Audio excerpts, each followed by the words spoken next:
வணக்கம், இது உங்கள் தினக்கதிர். எங்கள் சேனலுக்கு வரவேற்கிறோம். ஈரோடு கிழக்கு இடைத்தேர்தலில் திமுகவின் வெற்றியை முதலமைச்சர் ஸ்டாலின் உற்சாகத்துடன் வரவேற்றார். இந்த வெற்றிக்கு அரசின் நலத்திட்டங்களே காரணம் என்று அவர் கூறினார்.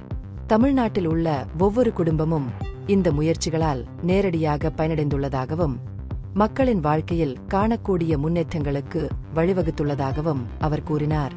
வாக்காளர்கள் மற்றும் திமுகவின் கூட்டாளிகளுக்கு நன்றி தெரிவித்த ஸ்டாலின், 2021 முதல் அரசின் முயற்சிகள் மக்கள் நலனுக்கான முற்போக்கான நடவடிக்கைகளில் கவனம் செலுத்தி வருவதாக வலியுறுத்தினார்.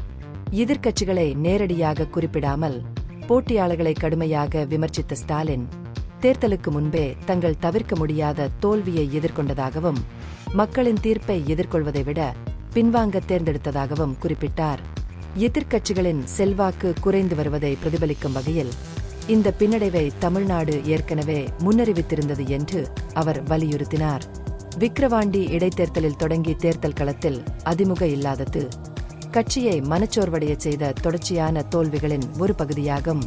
திமுக தலைமையிலான கூட்டணிக்கும் எதிர்க்கட்சியான அதிமுகவுக்கும் இடையிலான வேறுபாட்டை ஸ்டாலின் மேலும் எடுத்துரைத்தார்.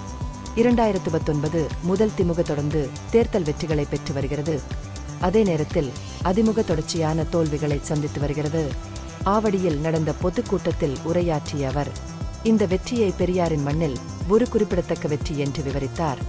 மேலும் திமுகவை எதிர்த்து போட்டியிட்ட அனைத்து வேட்பாளர்களும் தங்கள் வைப்புத் தொகையை இழந்தனர் என்றும் குறிப்பிட்டார். மறுபுறம் அதிமுக பொதுச் செயலாளர் எடப்பாடி கே. பழனிசாமி இடைத்தேர்தல் முடிவுகளை மோசடி என்று நிராகரித்தார்.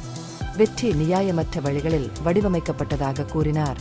திமுக உறுப்பினர்கள் தொகுதியில் பொதுமக்கள் மற்றும் அதிமுக ஆதரவாளர்கள் சார்பாக வாக்களித்தனர்.